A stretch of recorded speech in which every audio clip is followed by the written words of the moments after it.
नमस्कार दोस्तों, मेरा नाम है डॉक्टर अभिषेक सिंह। मैं कैंसर विशेषज्ञ हूँ। पिछले 14 साल के मेरे करियर में मैंने देखा है कि कैंसर से उतने मरीजों की मृत्यु नहीं होती है जितने कि उसके डर से या उसके इलाज के डर से। जानकारी का बहुत अभाव है। समाज में बहुत सारे मिथक, बहुत सारे भ्रम, बहुत सारी अफवाहें प्रचलित हैं, जिस कारण से सही समय पर मरीज सही डिसीजन नहीं ले पाते और उसके कारण से उनकी मृत्यु होती है। हम सब जानते हैं कैंसर तेज़ी से बढ़ रहा है। कुछ अगले समय में, अगले कुछ सालों में बहुत सारे कैंसर के मरीज भारत में पाए जाएंगे, दुनिया भर में बढ़ेंगे। हर घर में, हर मोहल्ले में ढेरों कैंसर के मरीज होंगे। अगर हमें सही जानकारी है कैसे उससे बचाव करना है, अगर हमें सही जानकारी है किस समय क्या करना है, तो कैंसर से निजात पाई जा सकती है, कैंसर से ठीक हुआ जा सकता है। मैंने अपने जीवन का मिशन बनाया है कि मैं ज़्यादा से ज़्यादा सही जानकारी ज़्यादा से ज़्यादा लोगों तक पहुँचाऊँ। मैं उम्मीद करता हूँ कि आप लोग भी मेरा साथ देंगे और इस मिशन में ज़्यादा से ज़्यादा जाने बचाने में मेरी मदद करेंगे। मुझे कैंसर है। काफ़ी साल पहले जब मुझे पता चला तो मेरे बच्चे उस समय छोटे थे। मैं एक स्कूल में पढ़ाती थी। जब पता चला था कि मम्मा को कैंसर है तो थोड़ा टेंशन में आ गए थे, क्योंकि मम्मा ही सब कुछ होती हैं नॉर्मल लाइफ में। सब लोग मेंटली बहुत स्ट्रेस में आ गए थे कि क्योंकि सब लोग बोल ही देते हैं कि कैंसर है, पता नहीं कुछ भी हो सकता है। पापा का भी एक्सीडेंट हो गया था, जिसकी वजह से बीमारी को ट्रीट करने के लिए 2 या 3 साल डिले हो गया था। उसके बाद फिर उनको ऑपरेट वगैरह करना पड़ा और उनका जो कैंसर था वो 4th लास्ट स्टेज पहुंच गया था। बट स्टार्टिंग में हमने आयुर्वेदिक ट्रीटमेंट लिया था, बट उससे कोई रिलीफ तो मिला नहीं था। तो फिर जब उनका ब्रेस्ट में काफ़ी दिक्कत होने लगी, रेडनेस होने लगा, उनका निप्पल अंदर चला गया था और पस फॉर्मेशन भी होने लगा था उसमें से, तो फिर हमको टेंशन हुआ था कि कुछ हो ना जाए। तो फिर हमने बरेली में एक जगह पे चेकअप करवाया, तो वहाँ पे पता चला था कि उनको लास्ट स्टेज पे कैंसर है और वहाँ पे डॉक्टर्स ने मना कर दिया था कि वो अभी सही नहीं हो सकती हैं। तो फिर हम उनको मुंबई एक हॉस्पिटल है वहाँ लेकर गए, सारे चेकअप वगैरह हुए थे। तो वहाँ पे कीमोथेरेपी हुई और काफ़ी मेडिसिन वगैरह भी चली थी। तब उनका फिर ऑपरेट करके ब्रेस्ट को निकाल दिया गया था और फिर वो नॉर्मल ठीक हो गई थी मेडिसिन के थ्रू। फिर कुछ सालों के बाद उनका कैंसर जो था वो लौट आया था। वो स्टमक एरिया में पूरे में फैल गया था। किडनी थी और बोन्स काफ़ी इफेक्टेड हो गए थे कैंसर सेल्स से। ट्रीटमेंट लिया था, पंजाब में लुधियाना से लिया था, लेकिन उससे भी मुझे कोई फ़ायदा नहीं हुआ था।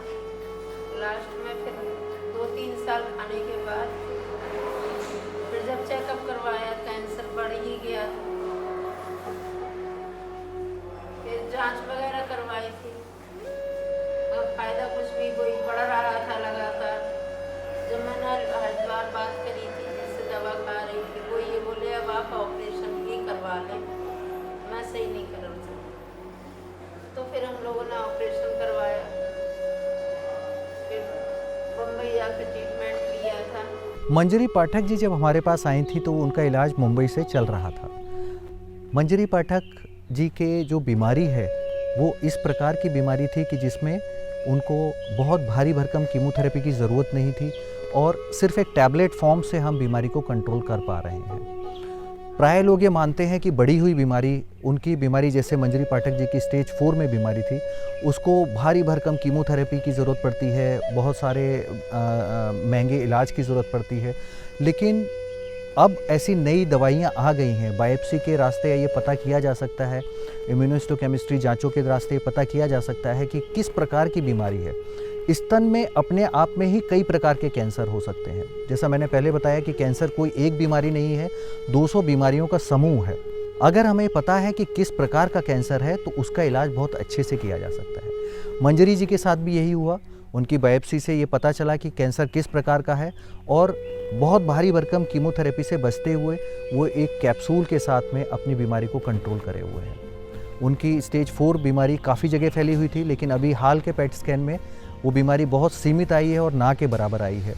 अभी भी वो कैप्सूल थेरेपी पे चल रही हैं, अपने परिवार की देखभाल कर रही हैं। उनको हम कई बार मना करते हैं कि आप इतना काम मत करिए जितना आप कर रही हैं, आपका शरीर थक जाता है, लेकिन अपने परिवार की देखभाल में वो पूरे जी जान से लगी हुई हैं।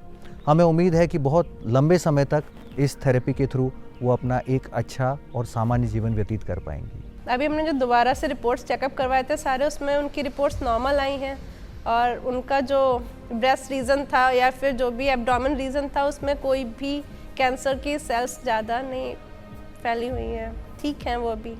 6-7 कीमो हुई थी मेरी, और फिर मैं अब सही हूँ।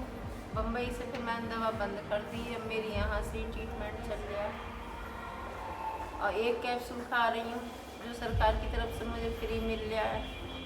एक बार मैंने पैसे से भी लिया था, लेकिन फिर डॉक्टर ने अपने पास से करवा दिया था, हॉस्पिटल से ही अब मुझे मिल रहा है उधर से, वही खा रही हूँ। इसके अलावा कोई दवा नहीं खा रही हूँ, मैं सही हूँ। फैमिली में सबसे केयरिंग पर्सन एक मम्मा होती हैं, लेकिन जब वो बीमार हो जाती हैं ना तो वो अपना ही ध्यान नहीं रखती हैं, तो वो कभी कभी अपना खाना मिस कर देती हैं, दवाइयाँ मिस कर देती हैं। उनको लगता है कि अगर एक टाइम नहीं खाते हैं तो कौन सा कुछ हो जाएगा। मेडिसिन्स नहीं लेती हैं टाइम पे। अगर सप्लीमेंट्स जो भी होते हैं आयरन के, कैल्शियम के, तो बोलते हैं कि आज ले लेते हैं, 2 दिन का तो काम चल ही जाएगा। तो वो ऐसी ही है। तो मोस्टली हमें ध्यान रखना चाहिए कि अगर फैमिली में किसी को भी कोई प्रॉब्लम हो तो सबसे ज़्यादा उनका खाने का ध्यान रखना चाहिए। पेशेंट की विल पावर भी होती है। अगर मम्मा ठीक हैं तो वह बहुत मेंटली स्ट्रांग है, क्योंकि उन्हें पता है कि अगर उनको कुछ होता है तो फैमिली बहुत इफ़ेक्ट हो जाएगी, इसीलिए। हॉस्पिटल में भी मुझे एडमिट नहीं होना पड़ रहा है, मैं सामान्य जीवन जी रही हूँ। अपना काम, अपने घर का सारा काम मैं खुद ही कर रही हूँ। और आयुर्वेदिक ट्रीटमेंट में कोई भी रिलीफ नहीं मिलता, उससे सिर्फ बीमारी एक जगह रुक सकती है बट ख़त्म नहीं हो सकती है। अगर हम आयुर्वेदिक ट्रीटमेंट ले रहे हैं तो हमें टाइम टू टाइम चेकअप करवाते रहना चाहिए, जिससे कि हमें पता लगता रहे कि बीमारी आगे बढ़ तो नहीं रही है। जब पता चलता है किसी को कि उसको कैंसर है तो लोग बहुत घबरा जाते हैं कि उसका ट्रीटमेंट काफ़ी महंगा होगा, हमको हॉस्पिटल में एडमिट होना पड़ेगा और पता नहीं क्या ही कितना पैसा खर्च होगा, कीमो करवाना पड़ेगा और काफ़ी सारे और थेरेपीज़ होते हैं। तो इसलिए पेशेंट जल्दी कैंसर का ट्रीटमेंट लेना पसंद नहीं करते हैं। बट आजकल एडवांस टेक्निक के थ्रू काफ़ी प्रमोट करा है मेडिसिन के लिए। तो टारगेट थेरेपी होती है, उसमें आपको हॉस्पिटल में ज़्यादा एडमिट भी नहीं होना पड़ता है। कीमो से बचने के लिए भी कुछ मेडिसिन आने लगे हैं जिनका काफ़ी इफ़ेक्ट है।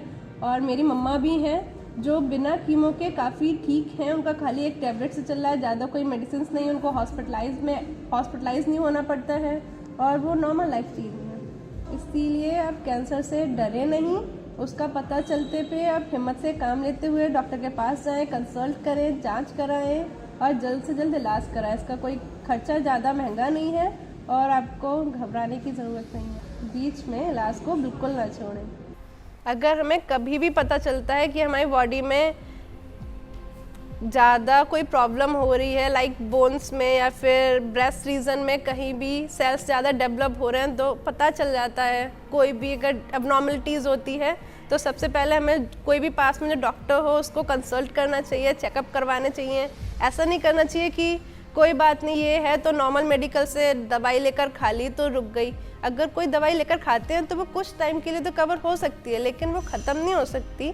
तो इसीलिए हमें जल्दी से जल्दी कंसल्ट करना चाहिए और प्रॉपर ट्रीटमेंट लेना चाहिए। तो देखा आपने कैसे इस वीडियो में दिख रहा है कि मरीज कैंसर का हो, बड़ी अवस्था का हो या फिर दूर दराज के इलाके में रहने वाला हो, वो भी अगर सही समय पे सही डिसीजन ले तो ठीक हो सकता है।